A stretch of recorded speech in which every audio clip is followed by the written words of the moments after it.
మొన్న మధ్యన తానా గురించి పెద్ద ఎత్తున చర్చలు జరిగినాయి. దానికి సంబంధించి మ్యాచింగ్ గ్రాంట్ల కుంభకోణం అంటే అయితే దాని మీద పూర్తి స్థాయిలో అప్పట్లో పత్రికలు రాసి ఆపేసినాయి. ఇప్పుడు ఆంధ్రజ్యోతి ఇంకొక కుంభకోణాన్ని హైలైట్ చేసుకొచ్చింది.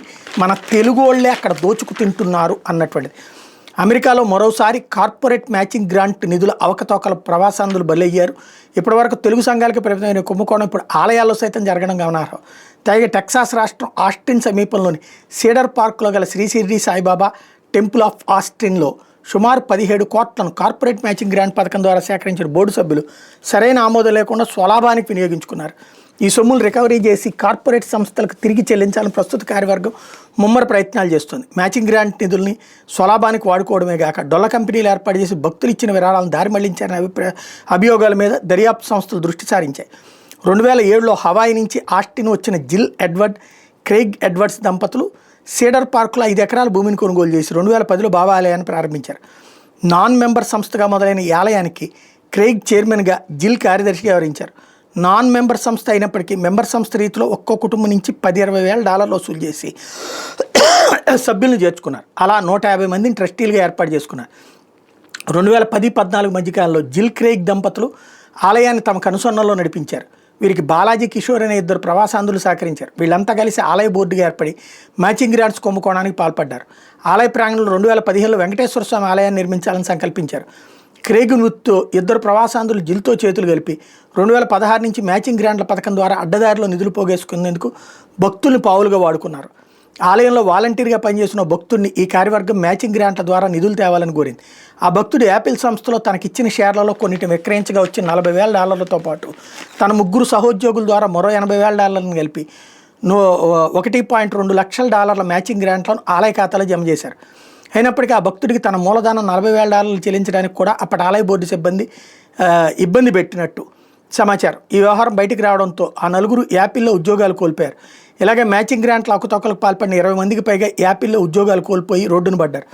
వీసా సంస్థలో సీనియర్ డైరెక్టర్గా ఉన్న మరో వ్యక్తి ఇలాగే నిధుల సేకరణ జరిపి ఆ వివరాలను సంస్థ అంతర్గత బృందాల్లో చాటింగ్ చేస్తూ పట్టుబడ్డాడు.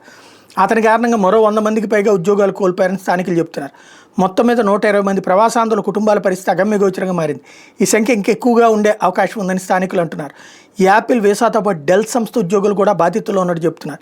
అక్రమంగా సేకరించిన 17 కోట్లను అప్పటి కార్యవర్గం తమ అద్దెలు చెల్లించడానికి వాడారని, ఇండియాకు మనీ లాండరింగ్ చేశారని, డొల్ల కంపెనీ అయిన సాయి చారిటీస్కి బదలాయించారని అభియోగాలు ఎదుర్కొంటున్నారు. ప్రస్తుత కార్యవర్గం చేపట్టిన ఫోరెన్సిక్ ఆడిట్లో ఈ భాగోతం అంతా బయటపడింది. $40,000 కోల్పోయిన వ్యక్తి తన బాధను వెలిబుచ్చుతూ 2023 నవంబర్లో ఆలయ ట్రస్టీలకు మెయిల్ పంపాడు. అప్పటి వరకు నాన్ మెంబర్ సంస్థ అనే భావనలో ఉన్న భక్తులు మెంబర్ సంస్థ పద్ధతిలో డబ్బులు సేకరించి ట్రస్టీలను ఏర్పాటు చేసింది తెలుసుకుని ఆలయ నాయకత్వంలో మార్పు కోసం తిరగబడ్డారు. చేసేది లేక శ్వేత జాతీయురాలతో పాటు 2 ప్రవాసాంధ్రులు వారి కుటుంబ సభ్యులు రాజీనామా చేశారు. అనంతరం కొత్త కార్యవర్గం జరిపిన ఫోరెన్సిక్ ఆడిట్లో విస్తుపోయే విషయాలు వెలుగులోకి వచ్చాయి. ఆలయంలో పనిచేసేందుకు భారత్ నుంచి ఒక పూజారిని R1 వీసా మీద తీసుకొచ్చి అతని జీతభత్యాల చెల్లింపుల పేరుతో కూడా అవినీతికి పాల్పడినట్టు గుర్తించారు. అసలు అలాంటి అర్చకుడు ఆలయంలో ఎక్కడున్నాడో నూతన కార్యవర్గం ప్రశ్నిస్తగా అతని చిరునామా కాలిఫోర్నియాలో ఉందని, బాధ్యతలను రిమోట్గా నిర్వహిస్తుంటాడంటూ పాత కార్యవర్గం చెప్పడంతో అవాక్కయ్యారు. ఇదేగాక హుండీలో వచ్చే నగదును సైతం బ్యాంకులో సరిగ్గా జమ చేయలేదని, ఖర్చుల వివరాలు సరిగ్గా చూపలేదని, పొంతనలేని లావాదేవీలు జరిగాయని ఫోరెన్సిక్ ఆడిట్ నివేదిక తేలింది. క్రెయిగ్ మృతి తర్వాత జిల్ 2వ పెళ్లి చేసుకుంది. నూతన కార్యవర్గం 2024 అక్టోబర్లో సమగ్ర దర్యాప్తును ప్రారంభించింది. 2025 జనవరిలో డొల్ల కంపెనీలు మూసేసిన జిల్ ఆస్టిన్ నుండి వెళ్ళిపోయింది. ప్రస్తుతం ఫెడరల్ సంస్థలు ఆలయంలో జరిగిన ఆర్థిక అవకతవకలపై దర్యాప్తు చేస్తున్నాయి.